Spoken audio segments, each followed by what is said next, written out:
विभिन्न थाना अंचल में चोरी लुट और छिनताई मामलें पाटना पुलिस 5 लुटेरा को गिरफ्त करने सह जड़े नाबालक को अटक रखी। लुटेरा मानक नगद 20,000 टंका 3टी बाइक 8टी मोबाइल फोन गोटे चाबी और बाइक टिकी भंगा यंत्र जबत कर नाम केन्दुझर जिलार पाटना थाना समेत बड़बिल नयाकोट नंदीपदा ररुआ ढेंकानाल दिगपहंडी थाना मामला रही। पाटना थाना दासपड़ा ग्रामर विद्याधर महांत बयस 55 गत 30 तारिख में बड़बिल एक बैंक टंका उठाई फेरिबा समय तांकठारु टंका लुट होइतिबा गत 5 तारिख में थाना अभियोग होइतिला। एने पुलिस एक मामला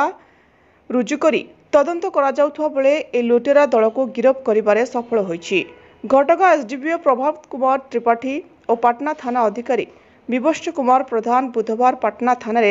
आयोजित एक खबरदाता सम्मेलन में ए संपर्क में गणमाध्यम को सूचना देछंती। गिरफ 5 अभियुक्त हेले जाजपुर रोड थाना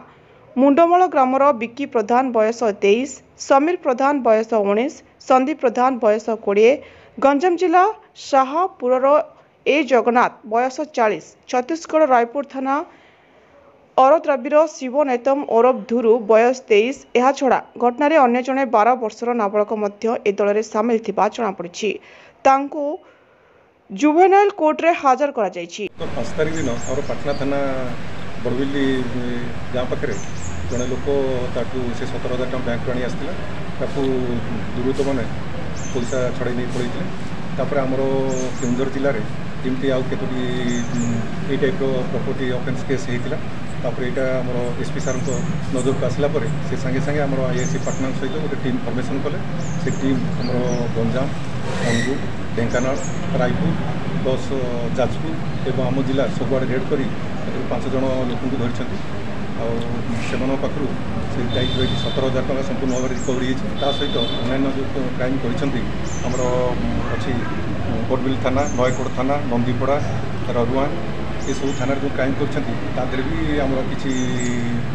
पैसा रिकवरी होती से जो डिक्की भांगा जो इंस्ट्रुमेंटा यूज करते से इंस्ट्रुमेंट भी आम जबत कर सहित से व्यवहार कर 3टी मोटरसाइकेल भी जबत कर समय आमर आज से कोर्ट जो गिरफ व्यक्ति कौ अंचल सर कौ चढ़ऊ कर गिरफ व्यक्ति मैंने 3 जन अच्छा जाजपुर जड़े गंजाम जड़े रायपुर।